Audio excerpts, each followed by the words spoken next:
Assalomu alaykum.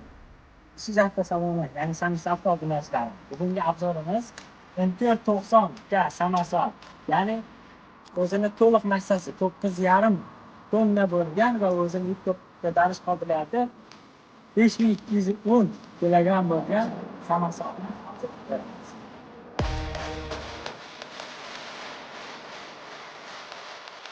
balonlarni aytadigan bo'lsak, 17,5 razmerli 5 kabinli balonlar o'rnatilgan 4ga 2.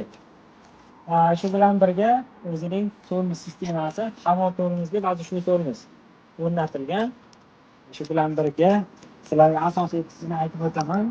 Asosiy qismi dvigatel. Dvigatelim 155 otga ega bo'lgan 4 silindrli. Turbina va injektor motor o'rnatilgan. Bu esa sizga 100 kilometrga 20-22 litr yoqilg'ini sarflaydi. Shu bilan birga yon tarafida ko'rsatgan yuksak 140 litrli yoqilg'i baki mavjud. Bu to'liq baki bilan siz 600-700 kilometr masofani bemalol bosib o'tishingiz mumkin.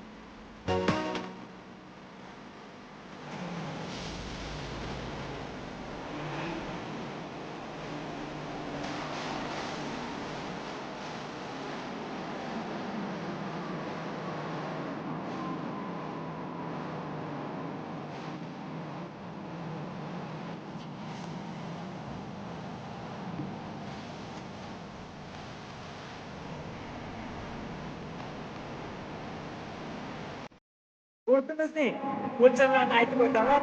Uzunligiga 3 metr 80 santimetr.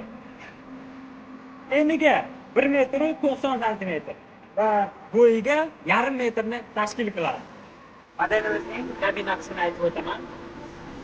Kabina qismi asosiy komplektatsiyasi konditsioner o'rnatilgan, magnitofon, zamonaviy magnitofon, audio sistema, ya'ni yon oynalarimiz, avtopodyon oynalarimiz, yon oynalarimiz bokovoylar elektronik tarzda boshqariladi va shu bilan birga yon oynalarimizda isitish tizimi bor. Bu esa qish kunlarida sizga albatta foydali bo'ladi.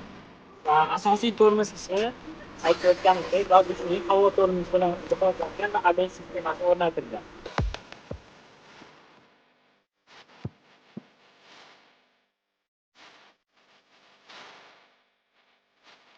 Hurmatli obunachilar, xususiy, ya'ni Intel 90 Samsungimiz haqida qisqacha ma'lumot berib o'tdik. Sizni qiziqtirgan savollaringiz bo'lsa yoki takliflaringiz, albatta bizga murojaat qiling. Video ostida telefon raqamlarimizni qoldiramiz. Sog' bo'linglar, salomat bo'linglar.